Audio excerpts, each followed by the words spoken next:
Hi guys, welcome back to my YouTube channel, and for today's video, magkakameron tayo ng tips and tricks ng Realme Note 50. So just keep on watching. Ang una kong ituturo sa inyo guys is yung video display enhancement ni Realme Note 50. So ang first step guys, pumunta kayo sa settings, then hanapin yung display. Click nyo lang yung display. Then hanapin nyo lang dyan guys yung video display enhancement. Click nyo lang yan, then i-activate nyo lang. Para yan ma-improve yung video display quality and enjoy brighter and more vivid colors.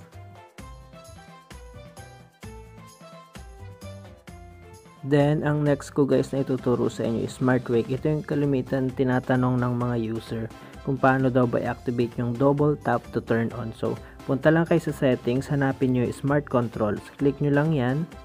Then, i-click nyo yung Smart Wake. Activate nyo lang siya guys. Then, papakita ko sa inyo guys, once naka-turn off yung cellphone nyo, kapag dinouble tap nyo yung screen is mag-o-on na siya. So, ganun lang siya guys, kadali. Then, ang next kong ituturo sa inyo guys is yung Smart Controls. Punta ulit sa settings, then hanapin nyo yung Smart Controls. Click nyo lang yon. Then, dyan nyo guys makikita yung Lift to Check Phone, Smart Motion, then yung Pocket Mode. Then, makikita nyo naman guys kung para saan siya. Bibigyan ko kayo ng example guys. Itong pocket mode. Yan.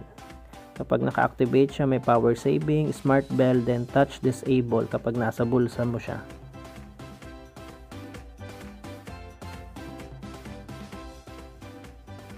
Then, itong leap to check phone, papakita ko sa inyo guys kung paano to. For example, naka-off yung cellphone ninyo. Kahit wala na kayong pindutin guys, once nilip up nyo siya, automatic siyang mag-on.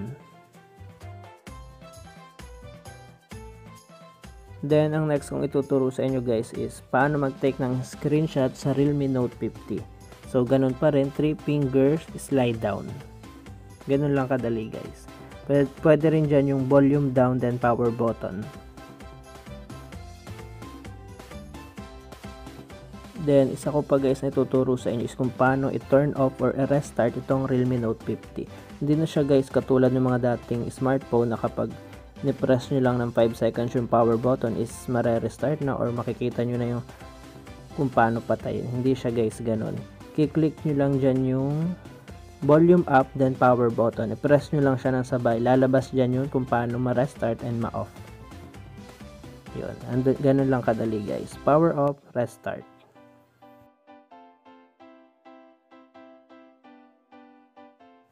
Then, isa to guys sa mga nagustuhan ko kay Realme Note 50, yung live caption and audio description. Punta lang kayo sa settings, then hanapin nyo siya guys sa accessibility. Click nyo lang yan.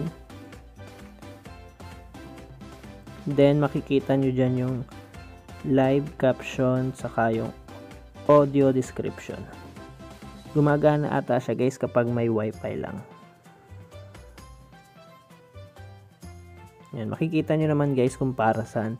Then yung audio description naman guys, na-activate siya kahit walang wifi. Nandun din sa baba kung para saan yung audio description. Then ang next ko guys na ituturo sa inyo is yung navigation bar ni Realme Note 50. Yan yung mga icon na nasa lower part yung napipindot guys. Gawin nyo guys, punta lang kayo sa settings, then hanapin nyo dun sa system. Click nyo yung system yan. Click nyo lang yan, then makikita nyo dyan yung navigation bar. Andyan na yung mga icon guys, kung left-handed ba kayo, right-handed ba kayo. So, right-handed kasi ako, kaya yun yung pinili ko guys. Makikita nyo naman doon sa baba guys na nababago talaga siya. So, yun lang guys. Thank you for watching. Don't forget to click like, share, and subscribe. Thank you.